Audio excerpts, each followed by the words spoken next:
భగవంతుని స్తుతి. మీ అందరికీ మరోసారి జోహార్. నేను అరుణ్ పిఎస్ మార్కిని. 2024లో 5వ నెల కొత్త నెల ప్రారంభం ఎలా ఉంది? నేటి సందేశంలో పవిత్ర జలం వలె మరియు మదర్ మేరీ రోజుల్లో రోసరీ ప్రార్థన చేయబడుతుంది. ఈ రోజు ఏది? నేను ప్రతి 3వ ఆదివారం మదర్స్ డే నాడు ఉంటాను. ప్రతి సంవత్సరం మే 15న అంతర్జాతీయ కుటుంబ దినోత్సవాన్ని జరుపుకుంటాం. ఈరోజు మే 1, 2024 బుధవారం. నేడు మా ప్రభువు. దీని కారణంగా మే రోజు. వెచ్చని వేసవిలో ఈ రోజు ఎవరు వచ్చారు? ఇప్పుడు జ్యేష్ఠ మాసం రోజు. మధురమైన మాటలు. విడదీయరానివాడు, ప్రేమతో విడదీయలేనివాడు. ఇది మన ఆకర్షణ మాత్రమే. అతను 4 వచనాల బైబిల్ పాఠంలో ఇలా చెప్పాడు.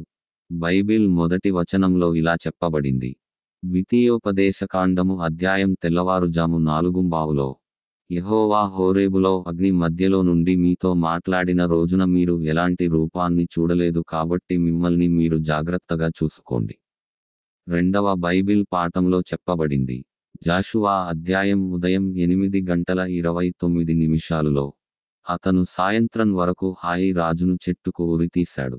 సూర్యుడు అస్తమిస్తున్నప్పుడు యెహోషువ ఆజ్ఞ ఇచ్చాడు మరియు వారు రాజు మృతదేహాన్ని చెట్టు నుండి దించి నగర ద్వారాల ముందు విసిరారు. అక్కడ వారు దాని పైన ఒక పెద్ద రాళ్ల కుప్పను ఏర్పాటు చేశారు. ఆ కుప్ప నీటికి అలాగే ఉంది. మూడవ బైబిల్ పాఠంలో చెప్పబడింది. ఇర్మీయా అధ్యాయం ఉదయం 10:17 ముట్టడిలో నివసిస్తున్న ప్రజలారా, మీ కట్టను సేకరించి భూమిని విడిచిపెట్టండి. మరియు చివరి బైబిల్ పాఠంలో ఇలా అన్నాడు.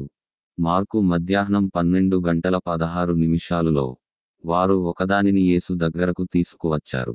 అతను వారితో, ఇది ఎవరి పోలిక మరియు శాసనం?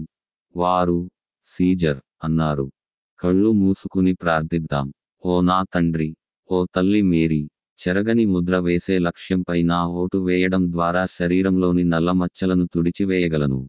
దేవాలయాలపై ఎవరికీ హక్కు లేదని నేను అనుకోను. ఆమెన్. యేసుక్రీస్తుకు కూడా